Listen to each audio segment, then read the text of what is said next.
Welcome to another episode of Where Medicine Meets Ministry. Dr. Cherie talks faith and facts. Today we're going to be discussing addiction and the power of prayer. Now, my guest today is Jennifer Manili. She is the founder of Manili Consulting. She's a perfect guest for our show. Her first sentiment expressed to me was, I'm in the addiction field, where sometimes all you have left is a prayer after all the medicine in the world won't fix everything. Now, that's certainly a where medicine meets ministry moment. In her own words, having loved ones in addiction can leave a person hopeless and desperate. And it's a good reminder to see that God has a plan, even if it's not the one we necessarily want. But asking for strength and remembering the word of God is imperative to help get families through addiction. Without further ado, please welcome Jennifer Manili. Jennifer, how are you this morning? I am so good. That just made me so emotional. Your introduction, I think it brought me back to so many things. And I was just sitting here thinking about how many prayers my mom sent up during my journey. And I was just like, oh man, I'm already starting this interview off really emotional. Absolutely, because your story is an emotional one, and it truly is a perfect example of what this show attempts to highlight. And those are those moments in life, really, where medicine, where science, where a fact meets your reality and your faith, where medicine now, or a point of pain, now becomes your pressure point of purpose, if you will. And yours is indeed definitely an example of that. So I want to dive right in. Okay. You suffered from addiction yourself, correct? Oh yes, Can you share with the audience a little bit about that journey? Just, to sum it up, there's so many years and stuff, and we don't have days and days to go through the whole story, but I found myself in a very, very dark place, and I was at a point where I was shooting heroin and cocaine, knowing, not even believing or thinking, it was a knowing that I was going to die, and just kind of ready for it to all end. And I had gotten myself so hopeless, and I lacked so much faith. I had no faith left. I had nothing left. And I just was ready. I really thought that my fate was sealed. Mm. I Oh, really did. wow. Whoa. Now that expresses some dark desperation, hopeless moments. And to see you now, no one would have ever guessed, never even surmised. I mean, you look like the epitome of the best friend, hometown, never Yes. thought about a drug, alcohol, no kind of way kind of girl. I know. Looking at you, right?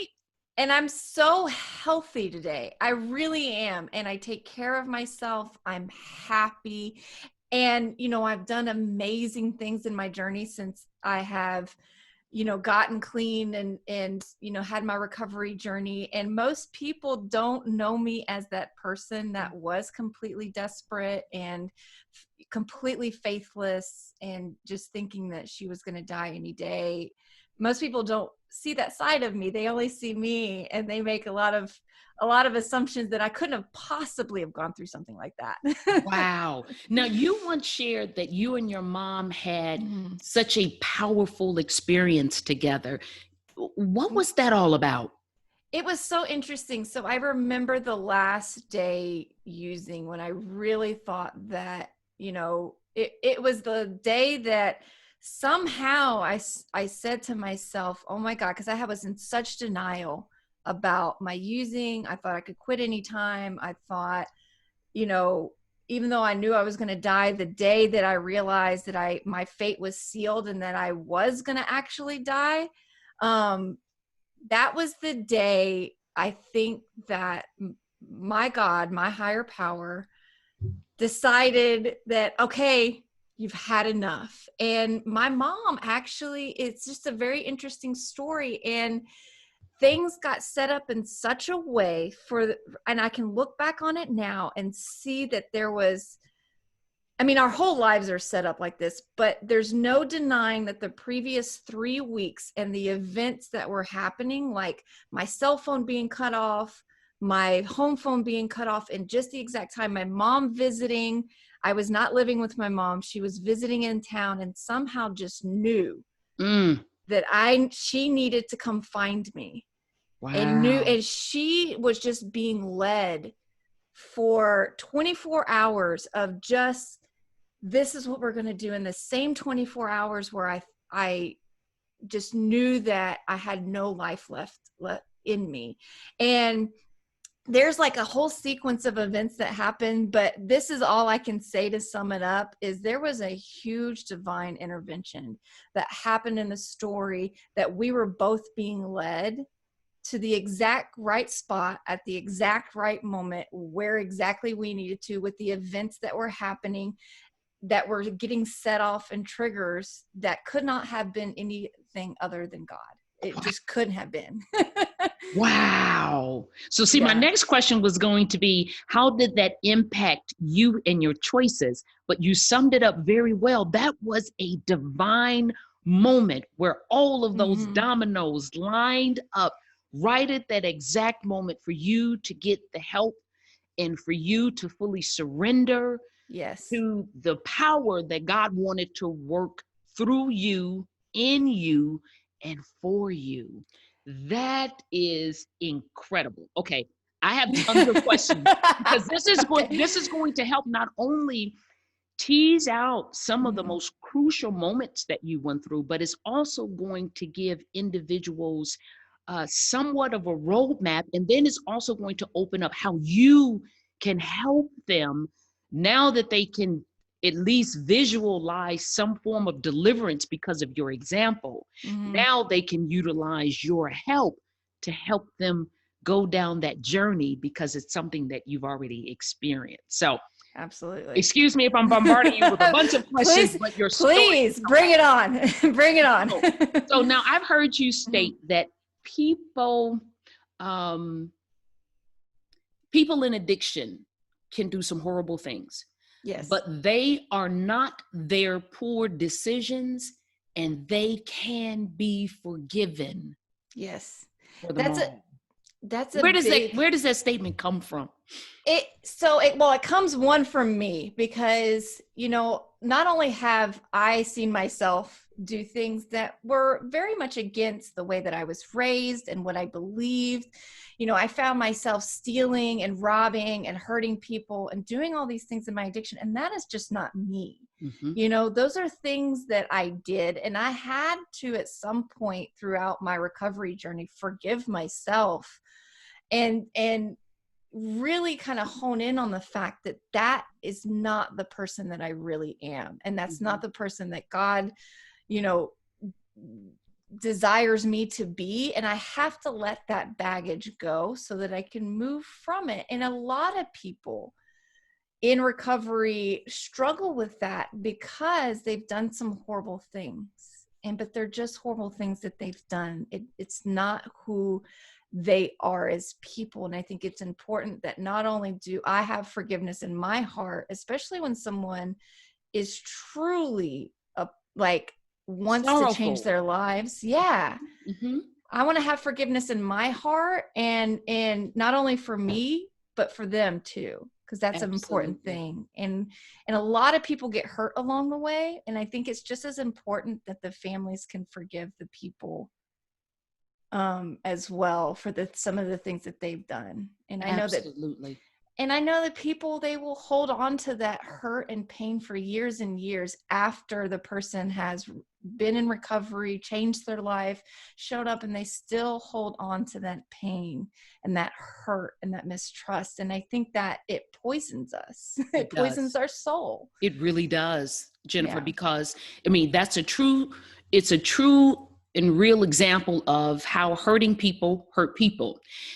But Yes. at the same time, and that's why forgiveness is so important. You are not asking that person to forget. Our brains and Mm-mm. neurons are connected in such a way that we automatically form short-term and long-term memories that it's automatic. We don't plan those memories.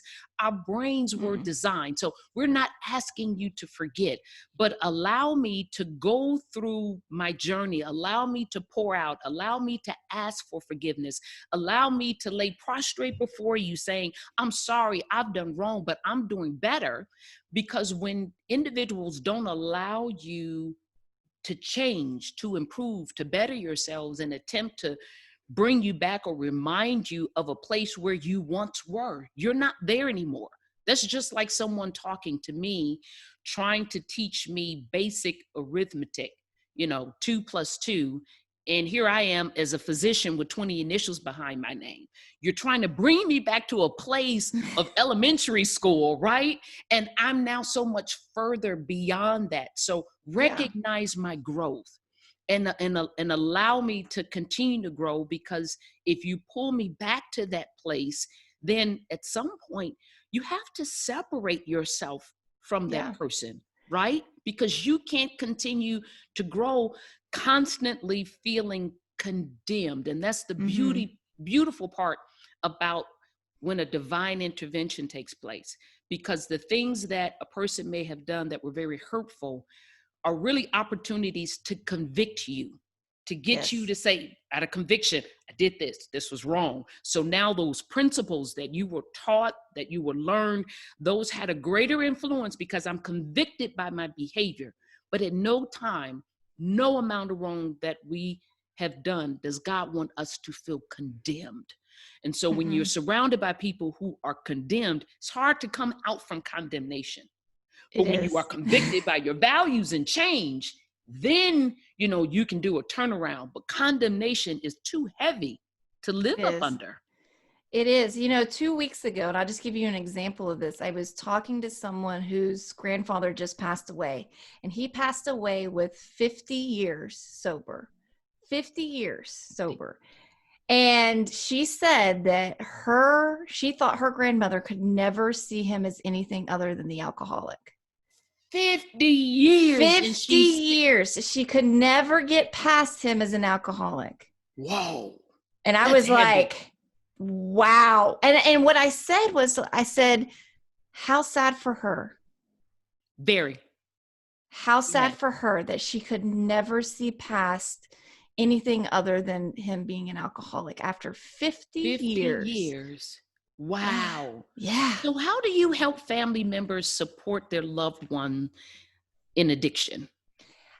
The biggest thing that I do is I really spend a lot of time working through those boundaries that are so important. And I think every person, every individual, every family unit has different boundaries that they feel comfortable with. And I Mhm. think it's important for each family unit to create their own set of boundaries they feel good about, that they feel like they can really uphold. And through the boundary setting, it allows them to really let go of some of the guilt and the shame that they've been feeling. We work through a lot of like that what's kind of called the parent guilt Mhm. of did I cause this? Did I do this? And it's like, look, the way that I see things is when you're working with someone that has a loved one in addiction, you're working through a set of skills. Mhm. That's it.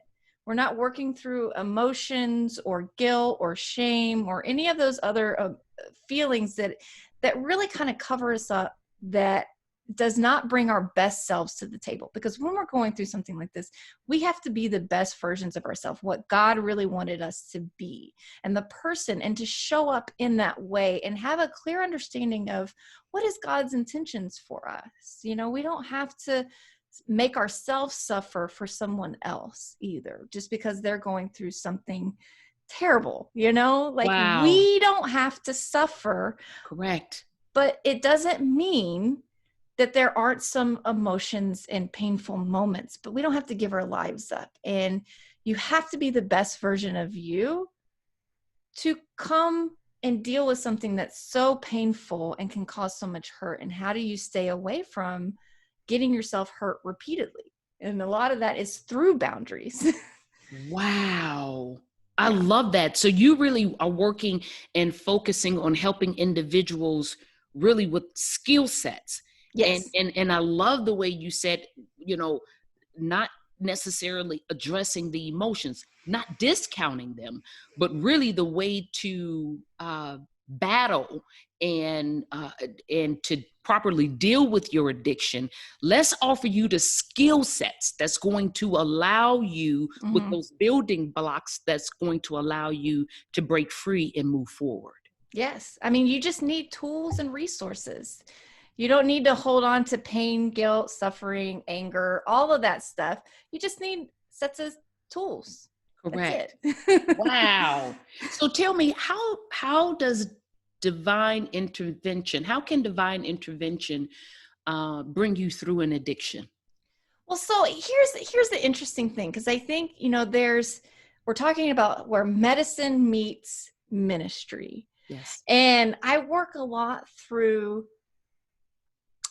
kind of developing and breaking patterns, which there's a lot of neuroscience that actually goes on with breaking patterns and having a different change in the relationships that you're bringing. When you start creating new neural pathways, when you start doing different things, then you can really create a change in the relationship. And that change in that relationship that you have with your, I'll just say your adult child that may be dealing with substance abuse, can make the change for them to want to get the help that they need. And so I say there is a set of design, like a divine intervention that happens, that creates a series of events that gets the person that is dealing with the addiction kind of that motivation to make massive action to make the changes that they need. And some of that is science, and Mm-hmm. some of that is just allowing them their process to get the information that they need to want to get the help that they need. Wow. So would you say, based upon your personal experience and the individuals that you've worked with, would you say that it's uh, well, I should ask it this way. Is there a percentage that you could safely state, based upon your experience, personal and professional, of individuals that have to have this crisis moment, or this, divine moment, Mhm. this rock bottom moment, for them to get it? Or are there, what's the percentage of individuals that I can catch them before it gets too far along? And how do they fare with regards to staying clean, Mhm. versus the individuals that they want all out and they finally hit rock bottom? I have nothing left. I have nothing else to give. There was this rock bottom moment. And how do those individuals fare versus, with being able to stay clean and move forward and help others through their addiction process? That is a big question. I like I to ask mean, those every do you now and have then. do you have days?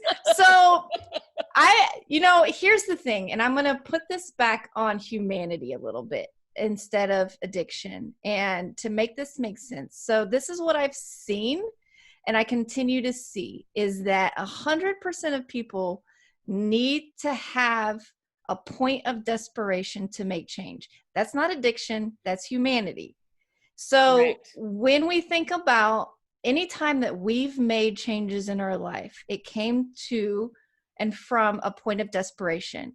That point of desperation is up to the individual person on when and how. Maybe it's not as life-threatening as addiction is. Maybe they just get fed up with the way they feel.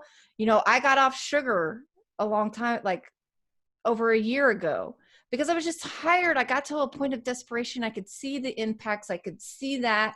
And I made the changes in my life. Now, was that, yeah, you can make an argument that sugar would ultimately kill me because of all of the diseases that come with it, right? Right. But that in and of itself, I never stood on a street corner, Correct. wanting to get a piece of cake. So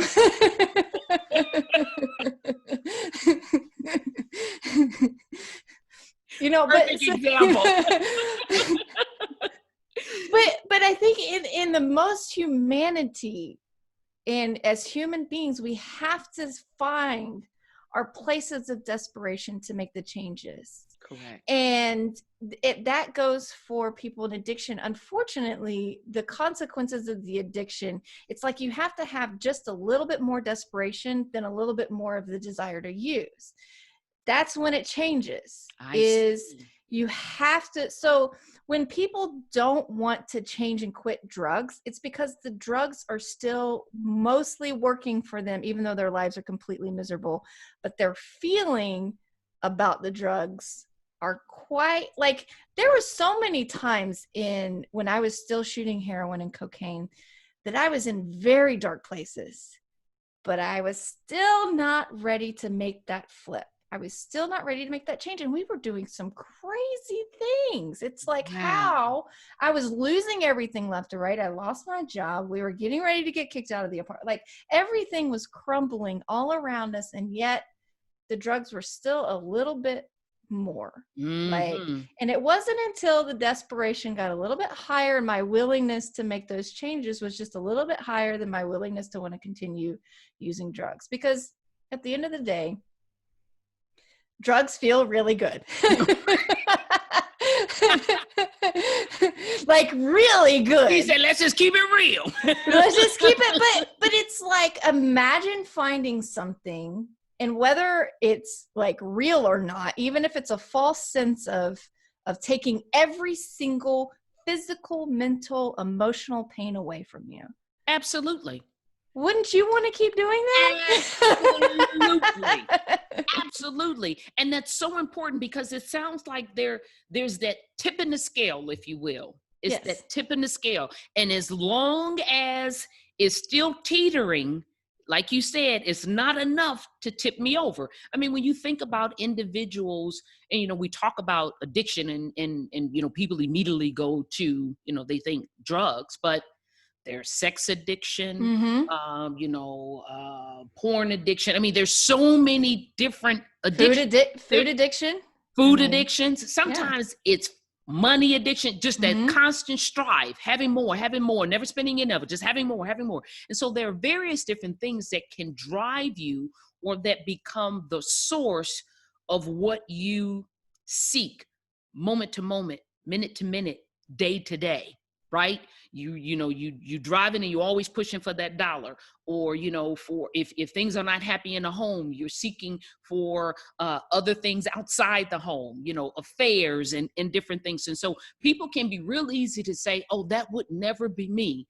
But I question and I challenge individuals listening to this, stop and think about, well, what is my addiction? Is it Amazon.com? Is it Amazon Prime?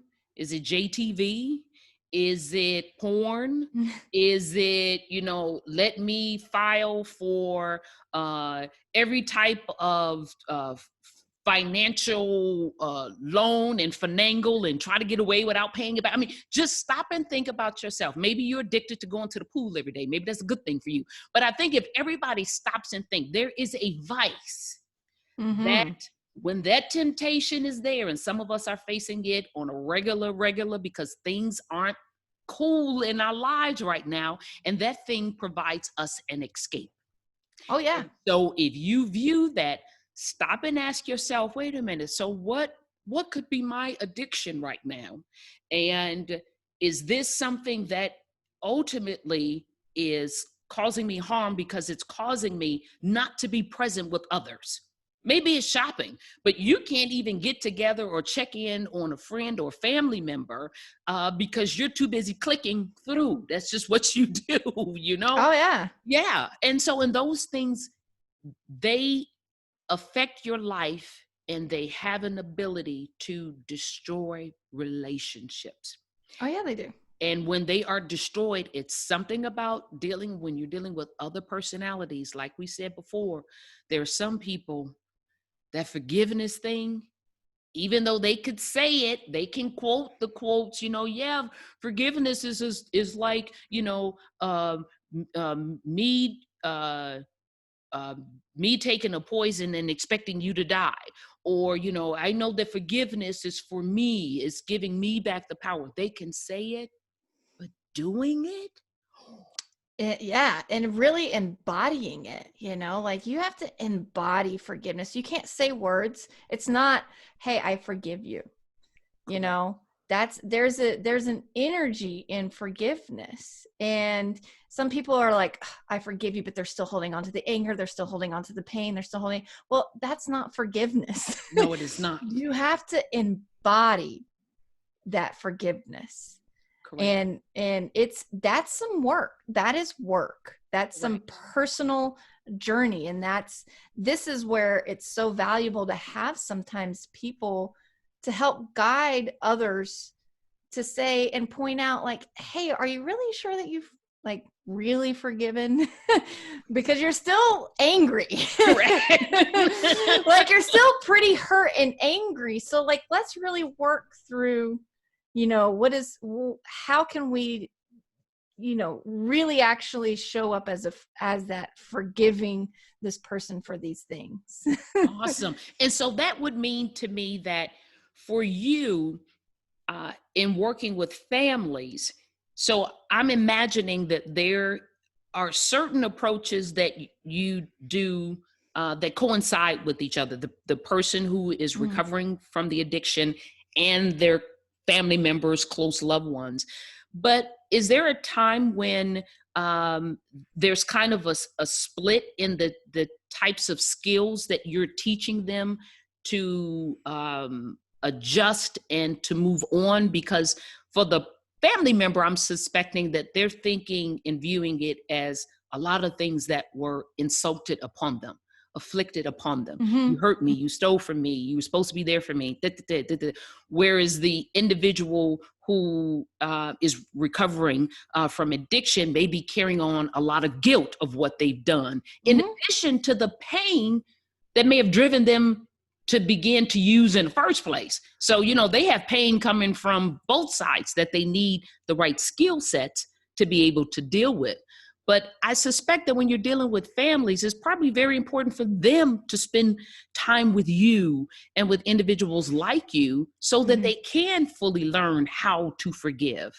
Well, so this is the interesting thing is I work only and specifically with the families. I don't actually ever work with the addict. Why? Because I think there's plenty of resources out there for the addict, and the families are the ones, honestly, if the addict is not ready to stop, who is really suffering the most and who needs the most support, guidance, and help if the addict is not ready? It's the families. Family. Yeah. Where are they, and it's not that there aren't resources out there. And this is how I got started into doing what I'm doing, is I feel like we've done a lot in creating different ways that the addicts can get help. We have not done a whole lot in our society about supporting the families. Oh, no, we don't. We don't at all. And yet it's one of the highest needed underserved communities there are when it comes to addiction. Absolutely. And that's the thing, is they're being underserved. And it's like, I kept having family members come to me because of my past and my journey and all this stuff. And I was so desperate to want to provide help for them and send them to the resources that are out there. But it wasn't the resources they really either could do. Like, there's the 12-step kind of fellowship program, and that's great. I fully support it. Not everyone can do it. Like I started because I worked with a lot of corporate people in high positions. You're not going to see a CEO of a large corporation going into a 12-step meeting. Not at all. They can't do it. No. And I was just talking to another person. We talk about, there's doctors and mental health people out there, professionals. And I think that is hugely valuable. And yet the way that things happen, sometimes they don't actually get the support and help that they need through those means, or they just don't want to, because they're like, I don't really want to go sit there and talk to a therapist. Correct. They need just tell me what to do. Right. You tell me, I'll do it. I just don't know what to do. If you tell me, I'll do it. Just be direct and tell me what to do, dang it. And look, I'm thinking, and you correct me if I'm wrong, but the success that you have with the families is an integral part of allowing that recovering addict to remain in recovery. 100%. Okay. 120%, if I can make it more than 100%. So many people, even in recovery, and this is the way that I say things, is there's 3 ways that people stop using drugs. And that is either inspired by the families, in spite of the families, or they die. And even in recovery, people have a very challenged relationship with their families, whether it was from, their families enabling them too much, families not understanding them, families not knowing how to support them. I mean, there's so many things. And so when the families can really be a part, because that's a big unit right there. Huge. Family is everything. Huge. Yes. And so it's like, it was a huge part of my journey that my mother allowed me, not only the freedom, maybe she will never understand me as a person, as an addict, because she can't understand what an addict goes through, but she respects it. She honors it. She appreciates it. She has a knowledge and was there in a transformational way through getting help from herself that allowed our relationship to repair itself. But she had to get help for herself too. And so it's like she had her journey of discovery, transformation. She's not the same mom that raised me. Not that she was my mom was a fantastic mom. She gave me everything. I went to private schools. I had a great upbringing. I've never seen my mom drunk. That kind of thing. And so it's like, but she had some transformational things. She's not the same mom. And so she got help for herself. And so because of that, we were able to tackle some issues that allowed me the freedom to really work through some stuff for me. Not that I couldn't have done it on my own, but it certainly was a lot more rewarding of like where my mom and I's relationship is now than what it would have been had I had to do that without her changing it all. Wow. Jennifer, I think about you and your journey and your story and what you now do for families and with families, and the change that now has not only on that family unit, but the generational impact of being able to break cycles. Yeah. Right? Because I'm sure in the times when you're working with the families and developing skills, in the process of them developing these new skill sets, they are being made aware of some issues that either were contributory, things that were not only additionally enabling, but things that probably there may have been times when there was an aha moment, like, it could have been me. Oh my word. Had this gone just a different way, I could have been the individual that was wrapped up in my addiction. And that's what I think so many times people lose sight of. It's I would never do that. Oh, that could never happen to me. Until it does. Until it does, and that's just it is like addiction doesn't really discriminate, and there's no real set of like I can go through. I know that there's probably everyone I talk to that has addiction mostly deals, and I started calling it trauma-related substance abuse because there's trauma. Yes. There is, and when we're growing up, especially as parents, we're not always taught. It takes some, especially when it happens as a kid, it's very complicated to start tackling that subject, and parents aren't equipped with it. Heck, our system isn't really equipped. It's not equipped to teach parents how to deal with a kid that has trauma. Correct. And so it's not about being right or wrong, but it's like if that kid isn't developing tools and resources along the way to help them through that trauma can be very impactful. Not that it has any responsibility towards the parents, but it's like the parents just don't know what to do. They don't know. And the whole time, like, I had my own sets of traumas, and I grew up and like I'm believing certain things that my mom couldn't know because it was all in my head. Yes. Not like I was voicing all this stuff out loud. It was all these emotions and feelings that I didn't have an understanding because I'm too young. Like I was too young to really understand what was going on. Even in high school, it was like I was dealing with stuff. I had no way of, how do I ask for something that I don't even know that I need? Exactly. Correct. And now that the addiction is happening, we can say we have things that now they're asking for things that they may not know that they need it, but we're now older and wiser. Correct. And this is how this is happening. And these are really the tools and the resources and how they need to be in order to get what they need to get over the substance abuse. Exactly. Because we have to heal. Correct. I cannot believe that this time has flown by. I know. It does. It does that. I'm telling you. But guys, I promise we have to have Jennifer back on because there's just so much that you have to offer. Before we end this time together, is there something that you would like to share with those individuals that are listening right now? If there is any sort of question, maybe you're not ready to admit addiction or use that terminology, but if you're questioning anything, if you are floundering, not knowing what to do, don't be scared to reach out and get help for yourself, because you shouldn't have to do this alone. This is not about who you are. It's just something that is happening, and you have to have the freedom to heal, and you have to have the freedom and the guidance to know what to do. And if you don't talk about it, then there isn't anything that people can do for you, and you can't do it alone. And that's the biggest thing, is get help for yourself. There's no shame in that. Don't go it alone. Get help. Don't go it alone. Gosh, Jennifer, you have been absolutely wonderful. I promise you guys, you will have all of the information.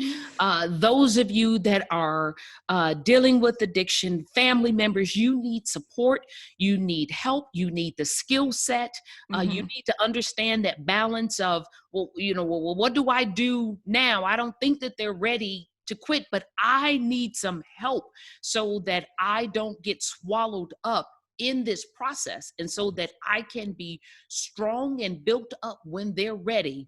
I want each of you to be able to have Jennifer's information, because she is a super valuable resource.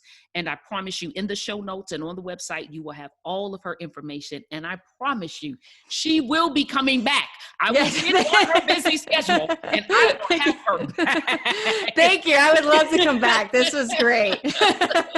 Jennifer, you have been absolutely fantastic. God bless you for your time, your attention, and your effort, and the work that you are doing in the community of addiction. Thank you. Thank you for having me.